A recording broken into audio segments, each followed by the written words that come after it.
আন্তর্জাতিক গুম প্রতিরোধ দিবস আজ সকাল 10:30টায় কেন্দ্রীয় শহীদ মিনারে মানববন্ধন করে গুম হয়ে যাওয়া ব্যক্তিদের স্বজনরা। দর্শক, এ বিষয়ে আরও খবরাখবর জানাতে সরাসরি যুক্ত হচ্ছেন সহকর্মী অন্তরা বিশ্বাস। অন্তরা, কি বলছেন গুম হওয়া পরিবারের সদস্যরা?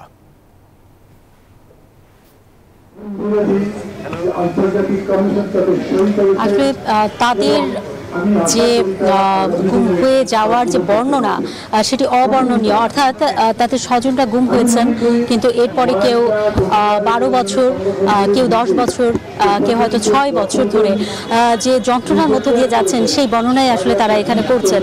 এবং তারা যেটি বলতে চাইছেন যে তাদের স্বজনদের আসলে কোনো ধরনের দোষ ছিল না, তাদের একটাই দোষ ছিল, তারা হয়তো কোনো রাজনৈতিক দলকে সমর্থন করতেন, এই সমর্থন করে হয়তো বা রাজনৈতিক কর্মকাণ্ড চালাতেন। তো সেটি আসলে কোনো দোষের নয় বলে তারা বলছেন, এবং তাদেরকে যে গুম করা হয়েছে সেটি সম্পূর্ণ অনৈতিকভাবে।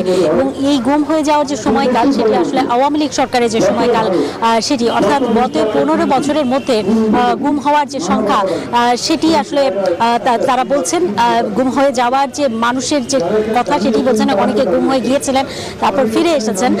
তো তারাও কিন্তু আসলে এখানে সেই বর্ণনাটি দিচ্ছেন। আমরা শুনেছি মাইকেল চাকমার কথা, আমরা শুনেছি একজন সঙ্গীত শিল্পীর কথা, তারাও কিন্তু এখানে সেই বর্ণনাটি দিয়েছেন। এবং এই মুহূর্তে মাহমুদুর রহমান মান্না তিনি আসলে বক্তব্য দিচ্ছেন যারা গুম হয়েছেন, কিভাবে গুম আসলে হয়েছিলেন, এবং এটি যে পুরোপুরি একটি রাজনৈতিক কার্যকলাপ ছিল এবং একটি স্বাধীন রাষ্ট্রের বুকে যে এরকম ঘটনা ঘটা উচিত নয় সেটির বিষয়ে আসলে তারা কথা বলছেন। এবং এই মুহূর্তে অন্তর্বর্তীকালীন সরকার অবশ্যই কিছু একটা করবে সেই বিষয়ে আসলে তারা বারবার কথা বলছেন। মোটামুটি এই যে শহীদ মিনারের প্রাঙ্গণ থেকে এই ছিল আমার কাছে সর্বশেষ খবর।